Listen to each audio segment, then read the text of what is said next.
back, everybody, to Ravenstar's Witching Hour. I'm your host, Solaris BlueRaven, and I'm here with my very special guest this evening, Eric Peter Abramson. Eric, you with me? I am. You are? All right. Well, it's a pleasure to have you on tonight, I tell you what. And we have a question here from the chat from Sungazer Zone. It sounds like, please ask Eric if the 9/11 were adequately compensated after getting dustified by those planes. Does that make sense to you at all? Oh, she's probably, or he is. I didn't catch the name of the user, but the Sugar Zone. I don't know. Sugar Zone. Yeah, good question. I'm not real well versed on that.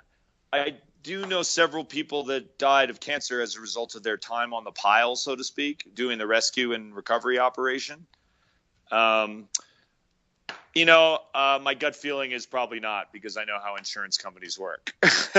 Right. And so I would just encourage you probably to go, and in this case, New York has a very powerful union that protects the department. I bet you their website has information about compensation, but I would encourage you to look into it. I don't know the answer, honestly. Okay, no, good reply there. And so let's talk a little bit about the healing therapy. Have you looked into alternative healing? You mentioned yoga, meditation. Is there another avenue, or are you just starting to pierce that veil? Just starting to pierce that veil. I'm aware of a group in Boulder that does basically through donation collection provides yoga sessions to soldiers, firefighters, people that just have trauma of some kind. Mm-hmm. And so I'm aware of them. And again, for me, I don't like to when I've been involved, the films I've enjoyed making with other people as a cameraman in the documentary realm that have been the most interesting are the ones where we kind of went in as really listening and really being open and hearing it for, I'm aware that exists and I'm going to go explore that. Right now my focus is to raise enough money to start doing that. Once I have the ability to pull the trigger, so to speak, in probably a month or two, that's when I start calling and saying, hey, I want to come talk to you, and we'll do an interview. And I kind of like doing these interviews where I'm sitting there having this conversation with the camera next to me, and I am sort of hearing stuff for the first time. And I find in the end, it makes it more accessible to the average person that way. Mm-hmm. Because if I overthink it and I know too much about it, it either can go too technical, or we just get on a track that isn't exploratory and in a way that someone might want to learn about it from a basic standpoint. Because I want the film accessible. Look, firefighters are dumb, man. What do? We run the opposite direction everyone else is when there's something going on. I mean, so I don't want to make this an intellectual exploration or really heavy chemistry.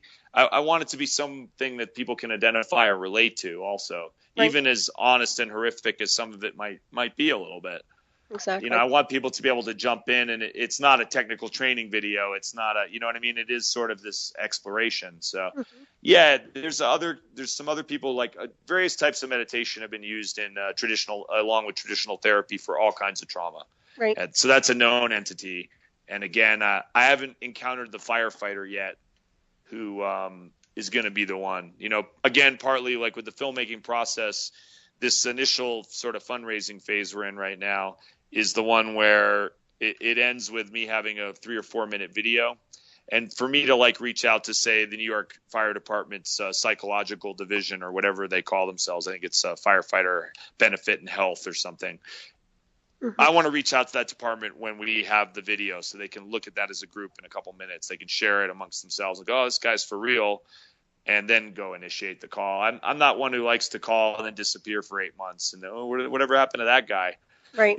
So that makes sense. It's just not my style. And some people disagree. They think I should reach out more. But again, I'm also coming at this, which is the advantage in this one, is that as even though I'm a captain on Netherland Fire, and yes, we run 400 calls a year, guys who work 10 shifts a month on a busy department in the city, that's an easy month for them.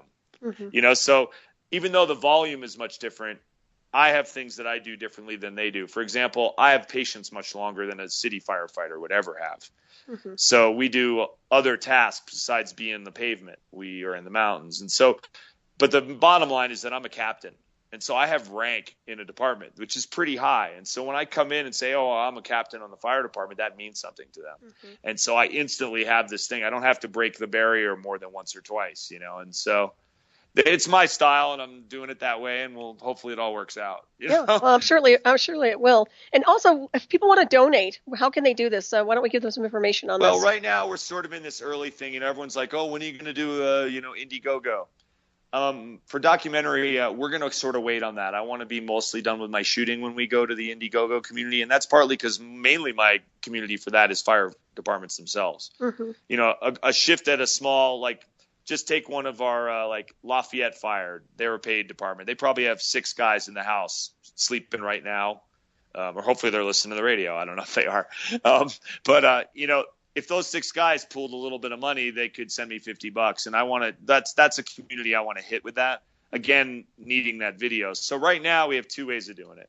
You can send us a check in the mail, and if you include with that check a return address and whatever name you'd like associated with that donation, we return a letter to you that allows you to write that off against your taxes. So it's a tax deductible donation. Mm-hmm. Most accountants say that under, a couple $100, it's not worth that, but just, you do have this ability. So when someone can do that, if they have a foundation that they're associated with, or maybe at work, if they want to make a donation, their work may match it because it's going to a nonprofit. So you can send in a check to us at P.O. Box. So I guess I can give that. It's P.O. Box 668, Nederland, Colorado, Nederland, Colorado 80466. Put Wounded Without Weapons on the check, and that'll get to us. And we're really appreciative of anything that people can send. The other option that we have is we have a PayPal donation. What's cool about PayPal, if people use that, is that for nonprofits, they have a discounted rate for us. So it's affordable for us to take credit cards and such. Probably the best way for your listeners to do that is through filmcartel.org. If you go to filmcartel.org and you click on what's called the beta page or the news page or the propaganda, you'll see that on the home splash page, propaganda here. You'll see sort of our list of the last few projects. On the top will be a little paragraph about Wounded Without Weapons, and there's a PayPal button there. And you can donate. You can donate through that. Fabulous. I still haven't navigated how to give that URL real quick, but I think you can also go to PayPal and you can probably search Wounded Without Weapons, and you may find it. But just a good place to go to if people are using Facebook is we have a page for the film. Wounded Without Weapons is on Facebook, so like us there. There's links to the PayPal and the address as well there. So I think that's pretty much where we have it. Wonderful. Well, good. Eventually, there will be a woundedwithoutweapons.org website. That's part of this initial phase of fundraising as well. And that right now just points to that filmcartel.org page. So great. Yeah, I encourage everybody to check that out and please donate. And we have another question here from Zippy4919 in the chat saying, what is the highest story a ladder can reach during a hotel fire? That's an interesting question. Wow, another city question. I believe that Boston Fire has 200-foot ladder trucks now, 250 maybe. You know what? Again, man, I'm getting these hard fire questions. Well, I don't know the answer stuff. myself. Hey, look, I have a 50-foot fire truck with a ladder with a 50-foot ladder, or a truck with a 50-foot ladder on it, and that's called a telesquirt. And I have one building in town that I'm going to use that on, and that's the mall. So I'm not very versed on the ladders. I'm pretty sure that the biggest one in Boulder County is 110 feet. So, and you pump water up it. They're very useful for rescues. I will tell you, though, if he's interested in skyscrapers, speaking of, I mentioned Osaka, Japan. They have what they call the Ascension Team, which is 2 very small Japanese dudes who are incredibly strong and go up the outside of buildings, the 2 of them, to prepare floors to evacuate during earthquakes and stuff. It's the craziest thing I've ever seen. And they actually demonstrated it for me on their little training wall outside on the side of the hotel. Mm-hmm. Man, these 2 guys made it. I think they went up 4 stories in a matter of, a minute or so. I mean, it was unbelievable. Oh. So if you're in Osaka and you need a rescue from the 18th floor, these are your guys. Well, that's another thing, too. They built some of those buildings are so high, in case of an emergency where there's a fire. It's not really practical, it seems. Well, yeah, there's different ways to do it, the thing about most of those buildings is that they are designed to have, if there's a fire on a floor, mm-hmm. The way they're designed, they as long as you get away from the fire, structurally you should be good. Of course, whether, we can go back and forth again about 9/11, but if 9/11 is what it appears to be exactly, the airplane hitting it is that's overkill. Like if you get a fire on the 20th floor of a building and you can get a couple floors away on either side, chances are good you're going to be pretty good unless that floor is filled with explosives. You know what I mean? Yeah. A regular type fire, file cabinets, furniture, even light manufacturing, it can be isolated. Like the New York firefighter, city firefighters will come in and try to get above the fire floor and below it if they can. But, you can get pretty close. It's not like a house where the whole house becomes involved and there's nowhere to, as long as you can get away from that floor, you should be okay to get evacuated. But I also have heard, like I know in Japan and I think in Singapore, they actually have this, like, each floor you put on a harness and you click into this thing and you go out the outside, you drop down the outside of the building. You know what I mean? It's like a rope ladder, but more evolved than that. Wow. Like a descender. Mm-hmm. So. Well, that's an adrenaline rush without a doubt. Yeah, I don't want to be in that situation. I don't like high-rise buildings all that much. No, but you're up in the mountains, and I mean, that's kind of high-rise, isn't it? Well, that's funny. I remember being in a New York firehouse years ago, eating food with like these, it was like a scene out of the, big Italian battalion chief is eating dinner, and he's talking about how crazy I am for walking around on a mountain on fire. And I'm looking at him, and this guy's, been on like the 40th floor on fighting a fire. I'm like, you're nuts, man. I would never go in a building that's on fire like that, Right. So yeah, no, but look, most of it, there's a lot of it that's some of it's predictable in the wildland scenario and some of it isn't. We don't control the weather, but right. Topography, fuels, understanding that stuff can really keep you fairly safe. And, right. I knock on wood, we have another safe season this year and make it happen, Right, me too. Well, we had the flood a couple years ago. So. Yeah, the flood was pretty insane. It shows how fragile our infrastructure in this country is. Mm-hmm. Certainly does, doesn't it? At least in this area, it doesn't take much. I don't think people really realize that basically most of our east-west corridors got at least damaged heavily, if not wiped out completely. Right. Yeah, I remember the National Guard was up here. Yeah. Yeah. Well, I definitely heard one of the promos for one of the other shows that is on this network about survivability. And that's something that I would say, if we're going to talk a safety message for listeners, is no matter where you live, if you're holed up in a city, you should have a way to live for a couple days. It may not be your favorite food, or, have some tuna around, have some, whatever it is. If you're a vegetarian, have some be able to survive, because if you can do that, a huge emergency isn't that big a deal for a couple of days if you're prepared, Mm-hmm. And I'm not saying, hole up for the zombie revolution, because that's weird. Right. Another distraction maybe, but certainly, like, a power goes out, have candles around, like if you have these things, it's more of an adventure than it is a disaster. Right. Barring and that's what I try to instill in people, no matter where they live, whether they live in the city or I'm like, for me, I live off grid. Right. The miracle of where I'm sitting right now is that I am not connected to the power companies. I have some DC lights on in my wood stove from fuel that's locally acquired. I'm not beholden to terrorism organizations or anything to heat my house right now. Mm-hmm. But I'm talking to you on the internet.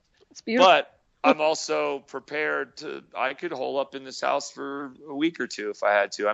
I'd be busting out my MREs, which for soldiers, that's meals ready to eat, our horrible instant food that we use in the wildland and as well as in the military. But you know what? I encourage people to do that in the city too. I don't think that's crazy to have a couple days of water at least, and maybe a way to filter water. And because, like I said, if you do confront a big civil disaster, what we like to say is, hold in place or protect in place. Meaning sometimes just staying where you are is the best thing you can do. Yeah, stay put. So what kind of water filter would you suggest for someone who's wanting to purify their water?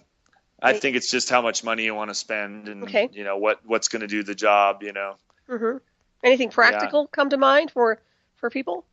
Well, I don't know. What are you filtering out? I don't know. I think that deserves more research about where you live and what you could face. And, right. I've tried various types of camping ones just to do Giardia, and, I have a well here with us, again, I'm solar powered, so I'm totally independent of the power system. So that's awesome. Well, it is, especially when you look at like up in the mountains here, we lose power a lot. Mm-hmm. And, I've had my system up about 10 years, and eventually I'm going to replace those batteries. I hope Elon Musk is listening because I need some house batteries for my place. Anyway, so for me, it's a little different thinking process. I have like a 3 or 4 stage filter, a couple sediment filters, a filter that filters bio, and one that does some heavy metal. Nice. And backups for that. And that's enough for me. But, there's lots of reverse osmosis, and, charcoal is really more about pulling chlorine. So if you're in a city system, Mm-hmm. Mainly just have some water around, Right. Yeah. You can go a long time without food, but you need water after a couple of days or it's going to get ugly. Mm-hmm. I so agree with you on that one. Yeah. Well, I'd like to get into some other of your documentaries too. Let's talk about other stuff you've been working on, because you have such an amazing life. You've done so many different things. And so let's talk a little bit about some of the other things that you've covered with your documentaries. Well, I talked about Japan a little, and I'm very, very proud of the Cove. I'm sure people have heard about it probably or seen it. It's a difficult film to watch. It's an amazing story about a guy named Rick O'Barry. He found himself in Florida, and I guess I want to say it's the late 50s, maybe early 60s. I may have that year wrong, but that's not my forte years. But anyway, in that period, he became the first guy with him and a couple buddies to capture dolphins out of the wild and train them for a show at a place in Florida. Well, that turned into the Flipper TV show. He was the main trainer for Flipper. After a while, he started to realize that what he had done with that wild dolphin was wrong, and what they were creating was a huge monster. And since that point, he tried to liberate the dolphins from his own place of employment, got fired, and from that point, he was an activist since the 70s. And so Rick created the monster that he's fighting, which is an unbelievable tale in any situation, right? Mm-hmm. It's almost like this, elemental kind of, archetypical type of journey of a hero, Right. So there's these places in Japan, especially, that capture through what we call a drive hunt, which is they drive these animals into a tight cove, net it off. They pick out the very healthy females, mostly some healthy males as well, for training. Those are shipped around the world for quite a bit of money, mid to low 6 figures. So, 100,000, 200,000 sometimes for these animals. The rest of the animals are slaughtered in a brutal fashion in the Cove. Most Westerners didn't know this was going on. There's been a few activists over the years. A guy named Hardy Jones is worth checking out. Amazingly committed activist. Rick has been going over there and waving the flag. People were a little aware, but most of Japan isn't even aware that this happens. Mm-hmm. It's a really horrible situation. And, I can get my head around what's going on there, though. It's very typical to any kind of sort of, smaller but significant environmental atrocity. These guys have acquired these old growth trees in Oregon, and they're going to cut them all down and sell them overseas. Mm-hmm. Same thing. You fool a bunch of people into working for you, and the Yakuza, the Japanese mafia, is involved in this process. And so anyway, this film is around this subject of this place in Japan, and the Sea Shepherd Society, who most people may know from the show Whale Wars, Captain Paul Watson and his brave crew of amazingly frontline activists who have basically shut down illegal whaling in the southern Antarctic, had sent some people there. A couple of them tried to cut these nets, and because of the net cutting, they got arrested.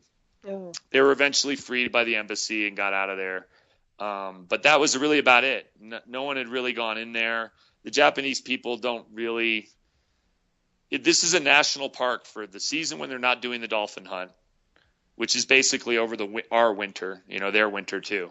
Mm-hmm. So it just ended like in March. It goes I think it's October to March is when the dolphins slaughter. The rest of the year it's an open, beautiful park. Mm-hmm. But that time of year they fence off all the trails that go into this tight cove, and they put up danger signs. It's totally illegal. These guys take over this area, and everyone's looking the other way. A lot of bribery. So it's a very secretive place. Well, my intrepid friend, Luis Cejoyos, who's a very skilled still photographer, one of the youngest guys to ever be hired as a National Geo staff guy, amazing researcher, committed activist, vegan, just an amazing guy, put together this band of misfits, and I got to be part of that adventure. And we all had various skills. Some of us were filmmakers. Some of us were rock and roll production managers. One guy was a Canadian Air Force engineer. Another guy installs dive equipment in some of the biggest luxury yachts in the world. He's a master diver. We had 2 people that can hold their breath for 5-6 minutes and go super deep as competitors. It was quite a crew. Yeah. And we penetrated this place, and we brought the footage to the world. And, look, this activity is still going on, but it's been slowed down quite a bit. The people of Japan are starting to become aware of what's going on, and it is changing. Mm-hmm. It's not maybe in as fast a time as we'd all like, but we have seen some progress. OPS is continuing its mission to make films that educate about the planet. We have a new film out of OPS called Racing Extinction, which is an interesting movie about sort of the next extinction cycle and what man is doing to contribute to that, which is mainly the use of fossil fuels. I'm lucky enough to have a little bit of footage in it. I went down to New Orleans and covered the Gulf spill with Louis. Louis Cejoyos is the director of both of these films I'm talking about. Mm-hmm. We went down and covered the Gulf spill, which I tell people I can deal with what happens in Japan. I saw it. It was brutal. I understand the mechanism of it. I hope it changes in my lifetime, which I think it will. Mm-hmm. More importantly, I hope it changes in Rick O'Barry's lifetime. Right. Because this man is committed to stopping this thing. It's a great film. People should go see it. It's available online everywhere. I'm sure you can dig it up on a variety of places now. Okay. On Amazon too, or? I think it's everywhere. You can probably find it for free on YouTube. I know. Yeah, you just got to look around. It moves around. It floats. Sometimes it's here. It's on Hulu for a while. I'm sure it's on Netflix. Excellent. What was cool about that is that a woman made a film called Blackfish about the orca program at SeaWorld, which is, SeaWorld's part of this problem that we're talking about. Mm-hmm. The reason she made that film was because she knew 2 of the former trainers, and she saw our movie. And when she saw the Cove, she decided that night she was going to make this film about Blackfish. Mm-hmm. Beautiful. Excellent. And that's so we're seeing change in different places, Mm-hmm. Awareness is starting to happen. I think the veil is lifting on some of this industrial, I call it an oligarchy. That's what I call it in the United States. It's this industrial or multinational corporation thing that's happening. And, SeaWorld needs to be shut down. There was a time when there were bears in the circus, and there aren't anymore. Ringling Brothers has said we're going to phase out our elephants over the next few years here. Mm-hmm. We need to change. We need to grow as a race. And part of that is how we treat other animals. Oh, absolutely. I so agree with you on that. Yeah, it's heartbreaking. Even the zoo bothers me. Certain things mm-hmm. in captivity, I just can't stand it. So I applaud you on all you do. You have such a positive impact on the environment and people. I just want to thank you. You really do some wonderful work, Eric. Well, yeah, the Cove stuff has been great. I also love. I'm really lucky that I get to shoot a fair amount of music-related stuff, mm-hmm. and that's just a joy. I've been around musicians my whole life, and I play a little. I don't really call myself a musician at all because I've filled most of my brain with cinema language instead. Mm-hmm. But that's something I really enjoy doing. I love shooting a great concert film with a crew of guys, and it's sort of a similar satisfaction to having a good call in the fire department. It's when things are clicking and you got the A team, and it can be really satisfying to have that collaborative thing happen. Oh, absolutely. And what kind of bands have you recorded or actually worked with? Yeah, I worked with a lot of, it kind of now it spans the globe. When I was the camera assistant, I did a bunch of heavy metal stuff, mm-hmm. and, Damn Yankees and Def Leppard. And, I was working on stuff like that. And, now it's more in the acoustic realm. I do a lot of stuff down at E-Town, which is a great show, etown.org. And, we get all kinds of musicians. I had Jorma Kalkinen in a couple weeks ago, the guitar player from Jefferson Airplane and Hot Tuna. We had Steve Earle in a few weeks ago, and it's just nice to interview all these people. And I get to sit down with them for not very long, 10, 20 minutes, but we get these great interviews and we have discussions. We also we use video to capture the radio tapings as well. And mm-hmm. so that's a nice place because we're turning over folks. We have Steve Earle, or who do we have coming in? Not Steve Earle, but yeah. Anyway, it's an ongoing parade of folks there. That's more in the sort of progressive acoustic, folk singer, songwriter. That realm than bands. Nice, excellent. But Yeah, and then I get to generally I get to shoot a few concerts out of Red Rocks every year, and I don't know what's happening there yet. I haven't really nailed down any. It's freelancing is a challenge for sure. So Right. I prefer to do my own projects more. Well, that My makes last film was a mix of musicians, but mainly about a guy who paints live music. I saw that. That's totally cool. Yeah. Yeah, Scramble Vision I'm very proud of. I was lucky. I made previous to that I made a film about leftover salmon with a business partner, and he was very gracious in allowing us to make one more film in that sort of music genre. And so we did a film about Scramble Campbell. That film actually you can come see on a big screen in Lyons. I think it's going to be June 6th. June 5th and 6th is the Lyons Film Festival in Lyons, Colorado. And that's his first year. We're going to show Scramble Vision there, but yeah, the film's cool. It's really encouraging people to tap into their creative sside and to not be afraid. Like as Bill Kreutzmann says, hey man, people come up to me and say, oh, I wish I'd play guitar. Well, go get a guitar right now. Do it. Go get a ukulele. Make some music. Does it make you happy? Keep doing it. Exactly. If you feel like you want to paint, so what if you're not going to be Picasso? Maybe you will be Picasso. You know what I mean? And so that's Scramble's message, and that's part of why he paints in front of people at Red Rocks and different venues. And the musicians love it because it's almost more of a true capture of a show than what I can do with 8 cameras in the room. Right. Because it's like the energy of it. I can't capture the energy like the painter can. It's really fascinating. So I was really fascinated by it. We ended up with a shorter film than I would have liked, but I felt like it needed to be super tight and just hit it hard. And yeah, it did pretty well. It got out to a few smaller festivals and won a couple awards. Nice. It's a great film, and I needed a break from New Orleans. That racked me. Did it? Down there was tough. I like Cajun food though. Yeah, I have to admit though, it was really, I'd go out and cover this, I'd be on the boat all day going out to the spill with the oil guys, talking to them. And then I'm flying over the thing in a helicopter, or I'm flying over it in a seaplane, or I'm on the beach in Florida and I can smell the oil and people are swimming still because they think it's good. It was horrible. Yeah. It was really, for me, and perhaps I may suggest, I'm sure in some of these interviews at some point, once the Wounded Without Weapons is done, I want my fellow cameramen who make films like this to be aware that they can suffer too. Sebastian Younger is a great journalist. He made a film called Restrepo a few years ago about Marines way deep in Afghanistan. Very powerful film because it doesn't really take sides. It's just about these dudes, and how they're trying to survive. Right. He's made some amazing films, a lot of them in war zones, and he wrote a really nice article about how PTSD came home with him. And he's a filmmaker and a journalist. Right. So, all kinds of people can be affected by that, And so. Yeah, it's a real critical issue at this point. We have a few questions here in chat I wanted to cover with you real quick here. One's from Jer Bear that says, has your guest ever, I think he's trying to say, have you ever gone to Mercury, Nevada, where they have classes for weapons for mass destruction? Oh, maybe like a advanced hazmat training or something like that? Yeah, that's what it sounds like. Yeah, I think so. Well, for me, my requirement, and actually it's funny that this Jer Bear? Jer Bear, yeah. Yeah, nice. Jerry. It must be Jerry Bear, right? Fellow deadhead, maybe. Right on. Anyway, I was there. For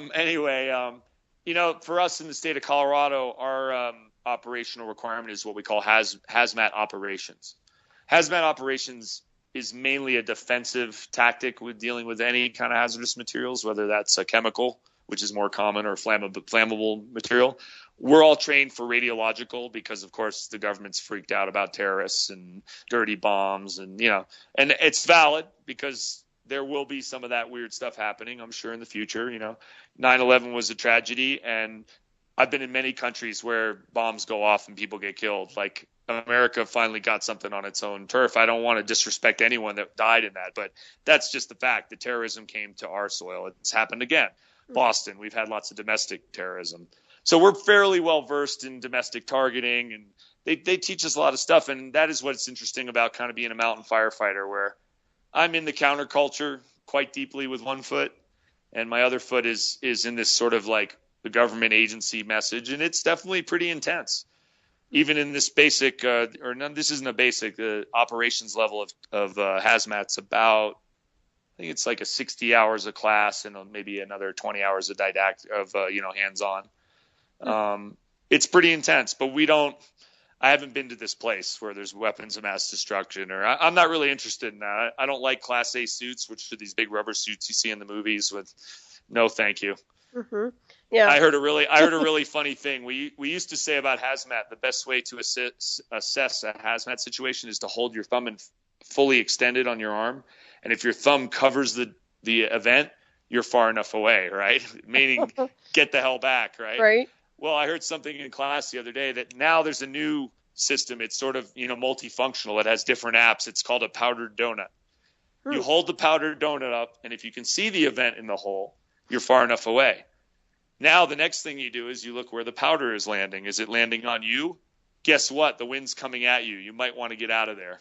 And then the last thing you can do with the donut is you can put it on the ground in front of you. And if it rolls away, then you're uphill. You're in the right spot.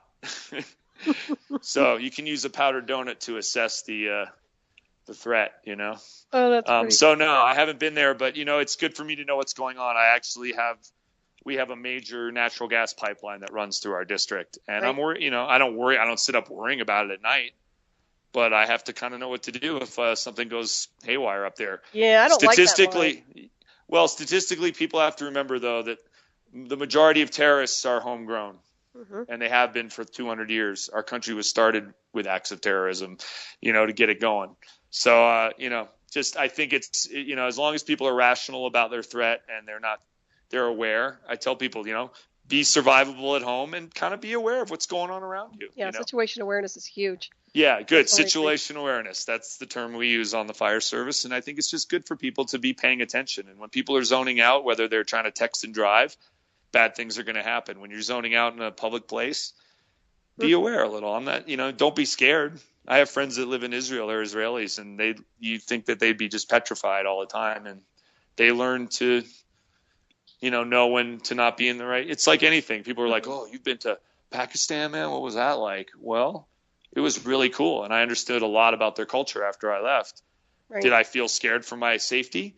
Oh, yeah, a couple times. It was a little weird and hairy because it's like the Wild West. Everyone's got a rifle out. And at any moment, man, it could come down, It just felt that way. It was a warrior tribe before the guns came. Right. And it'll be one after they leave, So your radar. Yeah. Yeah. There's another question here from Zippy4919 says, does your department have the proper equipment to prevent ARDS, acute respiratory distress syndrome? And if not, what is lacking? Well, acute respiratory distress syndrome, I guess that would be as a result of a chemical attack, maybe? Or maybe even smoke. I'm not sure. Yeah, I mean, look, we treat with oxygen and aviation gas is our best treatment, which means we fly someone to a treatment center. There's various things that they're exploring. I know they're starting to use like high pressure. What we basically do from where we are, since our nearest hospital by air that's a high level trauma center is Denver. And that's about on a good day, it's probably from liftoff to landing 12 minutes on the outside, maybe a little more if the wind's not going too hard against us. Yeah, that's from takeoff. But, obviously there's call time and everything. The other day, from the time we had a gentleman hit a snowplow in the canyon a couple days back, and he got flown.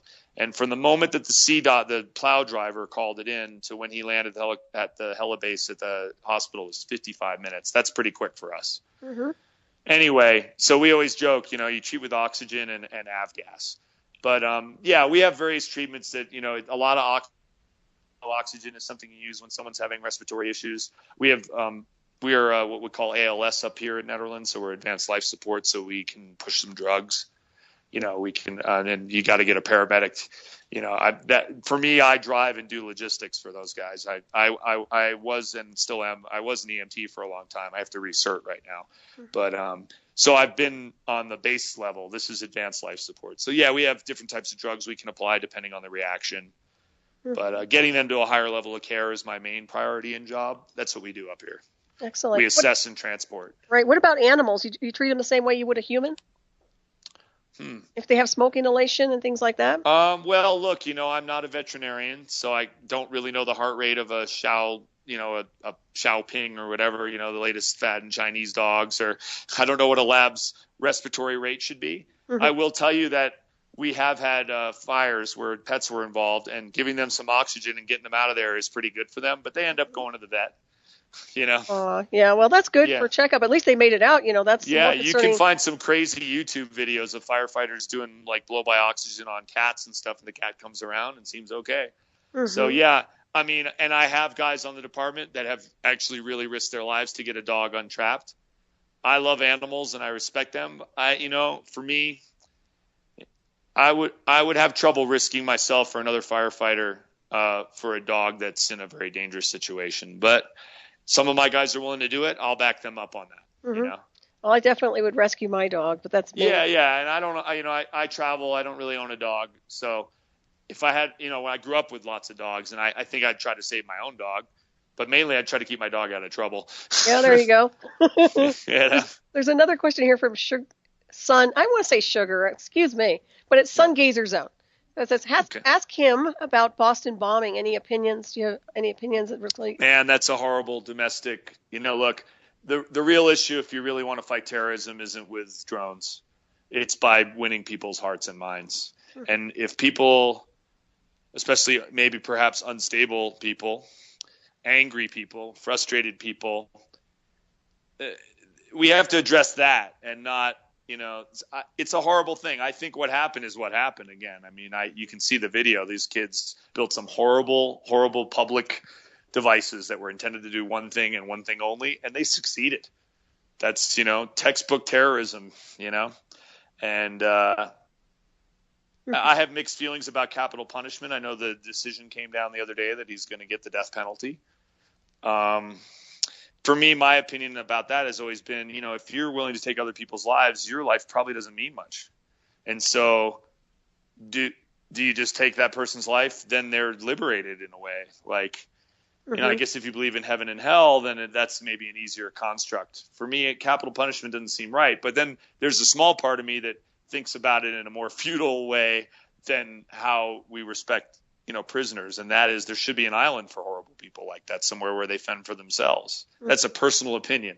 I don't really condone that as a judicial system, but I don't know where to stand on that. Those two kids maimed and killed a bunch of people, and for what? They were angry at America. What was their purpose? What was their message other than mayhem? And I don't think they're part of a bigger conspiracy. I think that there's a mindset of frustrated youth in the world. That's what we have to address. We have to address hunger, not people getting mad because they're hungry, Right. And so that's my answer to that, I guess. I mean, it's terrible. I wouldn't want to have to confront a situation like that. That as a firefighter and a rescuer, that's a really difficult. You have to figure out who's hurt and who's not. And everybody's got, it's a really, that's a crazy event. I hope it never comes to my own neighborhood. Right. Yeah, no, I understand that. Yeah, it's well, I am concerned about the youth of America. I think you hit a note there, because we seem to have a lot of problems and misdirected youths. Maybe not here in Colorado, not as much in Colorado as other areas. Why not? Look at what we're dealing with right now. We've got a court case of a crazy dude a not so crazy dude who was angry and frustrated. He wasn't wearing a keffiyeh. Right. He wasn't from Syria. He's a white kid, and so for me, that has nothing to. Yeah, I know. I think it's everywhere. We hear about it more, so it seems more prevalent. But yeah, I mean, it's sort of why is our society starting to generate people like that? Well, it can be argued that they've always generated people like that. They just didn't quite have the tools of mayhem and the information they have now. Yeah. If you wanted to build honestly, like in 1970 in this country, if you wanted to build a bomb, you had to find the anarchist cookbook, or you had to have someone that knew how to, it wasn't readily available. That information, you weren't compulsive or impulsive, I should say. And so now someone who's impulsive can go get that information. Oh, yeah. Talking about hazardous materials, the stuff under most people's sinks would scare the hell out of you. If you mix some of those together, you can get some stuff to go boom. And so that's part of it too. Our culture is so immediate and available and impatient that now anger can be acted out on as well. I hope that we can maybe start to be more, impulsively kind would be better maybe. Yeah, I'd like to see a more enlightened society myself. Yeah, that would be really good. I could get into that. Well, I mean, if you follow evolution, then that, yes, we may have 3% of the humans on the planet by the time that happens, if we're lucky. You Right. know? Yeah, exactly. And, I won't be on the planet when that nice Zen well, moment happens. hey, Captain Paul Watson told me once, because I told him, I said, how do you keep your frustration level down? Because I was having trouble after the Cove a little, and we were doing these film things, and I was not seeing anything change in Japan, and blah blah blah. And he said to me at the conference at Mountain Film, he said, you have to get beyond your own time frame. Mm-hmm. You have to go, like what the Iroquois say, 7 generations, right? Mm-hmm. Same thing. You got to go 10,000 years out. Did you make an effort to save the ocean so that in 10,000 years it has mammals in it? Then that's what you have to do. You can't get too bogged down in all that big stuff, because then nothing happens. Right. I go back to what we talked about early on, Gandhi. Look in your reality. If you help one person and everybody did that in your neighborhood would be better. Mm-hmm. Totally. There is no resistance to that. And so it has to be a populist thing. And I think it is time for us, and with the media, to start to consider people like Bernie Sanders for president, and people that are thinking more in a way that unifies us rather than divides us, because the division is what allows an oligarchy system to operate. Mm-hmm. And we can disrupt it, because first off, the minority is only 1%, so they can't elect anybody. Yes, maybe the elections are rigged in places, but if enough people vote, they have to acknowledge that. The only way you can fake an election is if you make the election close. That's Mm-hmm. the only way you can do it. If it's overwhelming, they know that it would cause rioting, and they would lose control, right? And so if it's so many people really believe the same thing, we have to get all those people on the same page and disrupt that sort of division that's happened. Right. And so hopefully by shows like yours and other people that are kind of thinking in a more real way, or trying to think at it from a different way, we'll observe that. But I'm ready. I'm ready for the evolution to continue. It's going to be painful for a while, I agree. but we'll get there. Yeah. I think my biggest thing is environmental. I'll tell you what I'm concerned about, and let me get your feedback on Fukushima. I mean, they've shoved that under the carpet completely, but what's your take on that? Well, look, all of the great nuclear energy accidents in the history of mankind, since fissionable material existed, have been because of human arrogance. Mm-hmm. So for me, the nuclear industry as it stands, there's no place for it. There's no waste solution. But there are reactor designs that can address the waste solution. I would refer your listeners to the molten sodium design, which I won't get into here, but basically can take the waste from weaponry, or not the waste from weaponry, but the fissionable material from weaponry, and what we call spent fuel rods from all these plants, which are a nightmare to deal with, including Fukushima.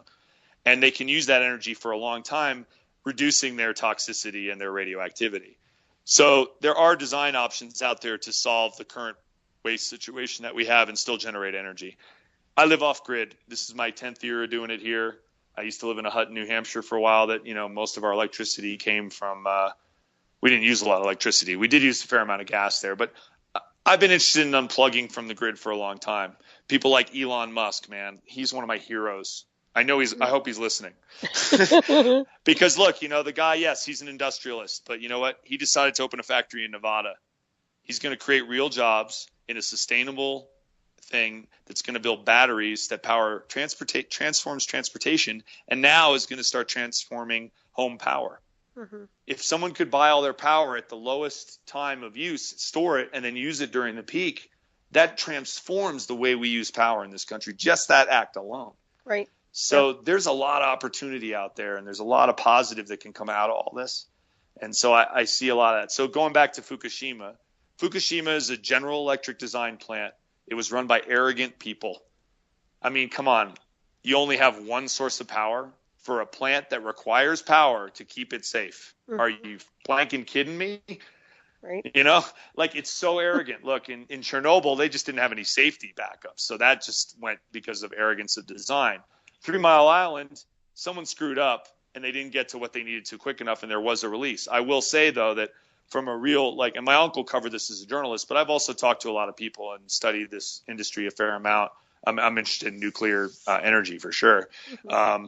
That 3 Mile Island, yes, it released a fair amount of radioactive material, but the system did work and did get the thing shut down, and they didn't have to put a huge dome over the thing. You know what I mean? Right. That was a save. Yeah, some guys screwed up. They pressed the wrong thing, and they didn't catch it in time. But, Chernobyl, they scrubbed that sucker. I mean, that thing is a disaster. Fukushima is a freaking mess. Mm-hmm. And it's just a fact. It's going to be there, and it's going to spew radioactivity. And, same thing. TEPCO kind of lied to the Japanese government, and now they have a disaster on their hands. And, in 20,000 years, it won't be toxic around that place. Right. Hey, we have a special guest here. This is the station owner, Nighthawk, Mike Ringley. Nice. Hey, Hawk. What's up, man? Hi. Hey, how you doing? You never call my show. Well, actually, I'm so stoked I'm freaking out. Well, you are. What's up? Yeah. Well, Hi. This is Eric Peter Abramson. And, hey, I don't mean to interrupt your show, but this is kind of stoking me out. Listen, Nice. We do the Hawks Fest. Yeah, if anybody knows about that. This year it's going to be the first weekend of September. And I am actually going, and I've worked with all the band members of my lifetime, and I have everybody from my Black Sabbath tribute is going to do a concert right here at Hawks Fest of a Black Sabbath tribute coming up this year. So first weekend of September, come on out. We're going to do it. Everybody's coming. Where is here? Where Where are you, Hawk? Lebanon, Kentucky. Hey, Eric. Oh, nice. Lebanon, Kentucky. Can we is there going to be a bluegrass Black Sabbath set? I've heard some of that. Here's what was originally here's what's originally going on. Actually, and it's still going on. There's going to be a jam session stage set up regardless. I have a sound man I've already hired. He's going to come down, set it all up. Right on. But anyway, I'm just really excited because I get to do a reunion with guys from 20 years ago. We were the highest paid, most premier Black Sabbath tribute in America at the time. And I've got everybody on board. Well, coming down to do it. It definitely comes in the jam band playbook, man. The reunion is the big. That's where it happens. Yeah, that's where the magic happens. The reunion. Yeah, it's fun for me. It's going to be awesome, fun man. for me. What do you play? Well, I'm a lead guitarist, but actually in this band, I'm Ozzy. Oh, nice. Well, you're speaking beautifully tonight on the radio. I mean, it really is much clearer. So if you're going to be Ozzy, you might have to dumb it. You have to muddy it up a bit. Yeah, right? he can sing well, but he speaks kind of strange, doesn't he, Ozzy? Well, it's just kind of strange. I just go, Should you bring a bat with you, okay? I worked with a crew from Leeds where he's a northerner from England, man. Those guys, it's so. There you go, nice. I love it, man. I love the radio. The new media is a beautiful thing. Yeah, it's just going to be so fun for me because, I've been doing the radio here at the station for 4 years. I am a musician, and I write albums and I release albums, but, this station keeps me busy as hell. That's awesome, man. I love radio, This is going to be awesome and fun for me because not only are we doing the Hawks Fest, but I get to have some damn fun in the process, which generally, last year at Hawks Fest, I didn't have a lot of fun. I just did cooking. Yeah. Well, what we used to say on the leftover salmon bus when I was on tour with those guys, we always said, for you guys, it's Friday night. For us, it's Monday morning. Mm-hmm. Exactly. I did 25 years on the road. Yeah, I spent a fair amount of time with the boys on the bus when they were starting. It was fun. It's given me a lot of cred in the music world. I love that when I get the grumpy road manager at a show and he comes and talks to me, the director, and after 10 minutes he realizes that I've suffered on the road too. Then we're buddies. It's all good. I'll be excuse me. I was getting ready to use bad language. Yeah. Be the dorkhead singer or lead guitarist in a band that your manager has to deal with in a hotel when he's bored. Yeah, no thanks. It doesn't go exactly as anyone planned, and it becomes expensive. So when is this? When is the Black Sabbath tribute reunion show? Actually, it's not the Black Sabbath tribute reunion show. And the name of the band was Black Sunday.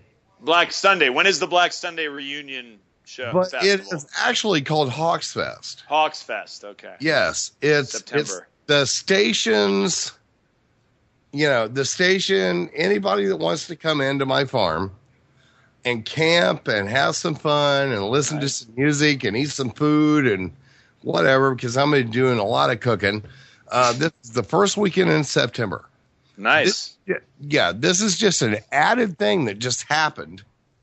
Because a booking agent at EMI called me yesterday. And he called me with my guitar, my guitar player. He's like, hey, we would like to get you to sing, as Ozzy for this thing and to do a tour, blah, blah, blah. And it's like, I'm really kind of too old for that. Come on. Look at the Stones, dude. Dude, I'm not doing 5 days a week, period. I don't care what kind of club it is. You're younger than me, Hawk. I feel like we're on the morning show all of a sudden. I don't know. What happened? We went to the morning Hawk. show. He never calls my show. But it's nice to hear you. I'm psyched that you're here. This is a great opportunity. He's a station manager owner. This is the guy who runs cool. the station. Yeah.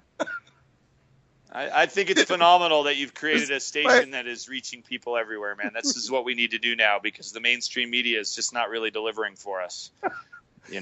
Seriously, I'm totally serious about that. Like, you are part of the evolutionary process, whether it's, rocking the Black Sabbath covers or just letting people do their thing on the radio, man. It's awesome. Generally, I'm just rocking, I'm a farmer, and generally I'm just rocking tomatoes. So nice. Yeah, he's a farmer too. He has some great seed packets as well. If you can grow tomatoes, that's a Colorado joke. If you catch my drift. Oh my God, you're funny. He's great. I hope you didn't catch. Did you catch the show at all, Mike? Did you catch our show in the beginning? Do what? Did you catch the show? Did you catch my show at all? I've been on the phone with these promoters and stuff since literally. I've been on the phone with these promoters, the musicians, everybody else. I'm sorry. 2 nights. That stuff's horrible. Well, catch the replay. You'll like it. There's a lot of good data. All right, Eric cool. did a great job. We've been having a good conversation and hopefully educating some people and getting them maybe to consider help if they need it, and talking about film and media and all that crazy stuff that's going on. Yeah. Everything that is going on. Somebody asked me today, they say, do you think it's a setup? And I said, everything's a setup. Yeah. Everything is strange. And as my Hindu friends say, how dare you try to figure out what the setup is? Because it's so much bigger than the planet. That it doesn't ultimately be now and happy and try to help your fellow man because that's all you got. The rest of it's all bullshit, really. Right. Oh, sorry, man. It's okay. G-rated, really. I'm trying to be good on the radio. He's been good. You've been good. And then Solaris goes, why don't you ever call into my show? Usually I go to bed at about 8. Okay. All right. So. It's way past your bedtime. It's past your bedtime. Hold on. I'm a diabetic, and I have had a really bad day from a diabetic standpoint of view. So I've been laying my ass in the bed until about 8 o'clock tonight. So now you got to deal with me. Yeah, that's fine. You got the whole night then. There you go. I love it, man. It's free form, and like I said, you're providing a beacon, and you got to jump on every once in a while and let it go, because radio is probably why you got it's one of the things that keeps you going. It sounds like it's fun. Mm-hmm. Yeah, it is fun. Go make your own. Everyone should go out and make a podcast tomorrow. Until everybody will lose their.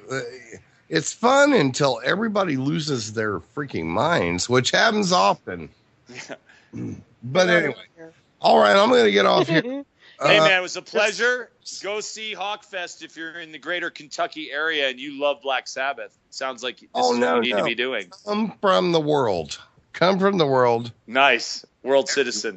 Everywhere. Just come on in. Come on in. I got 60-something acres to lay your tents out. That sounds good, man. Peace out. Later. All right. Bye. Have a great night. Thanks for calling. All right.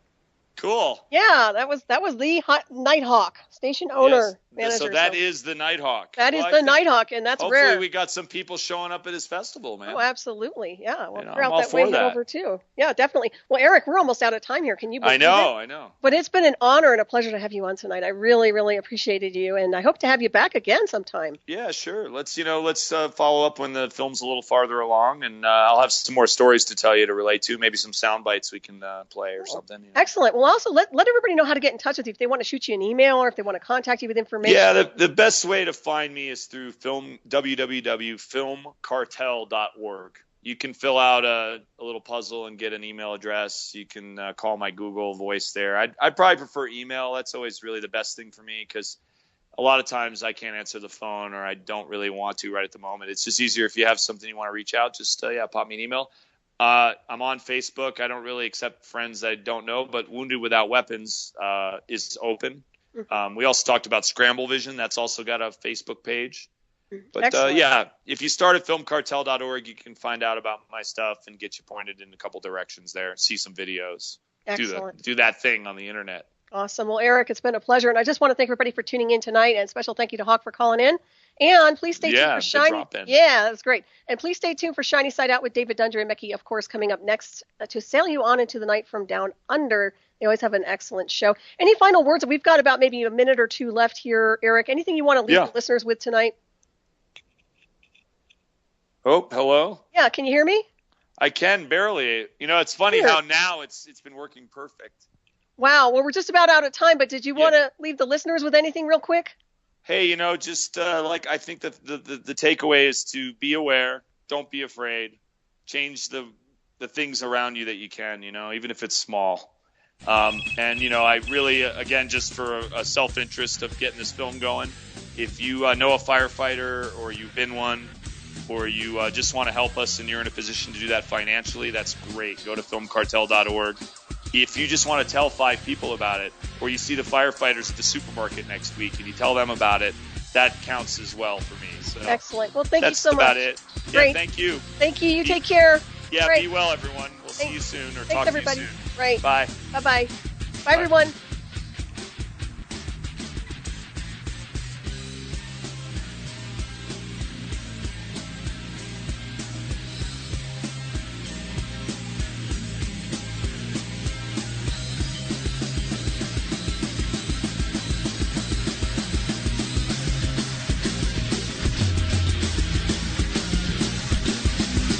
Thank you for listening to Revolution Radio.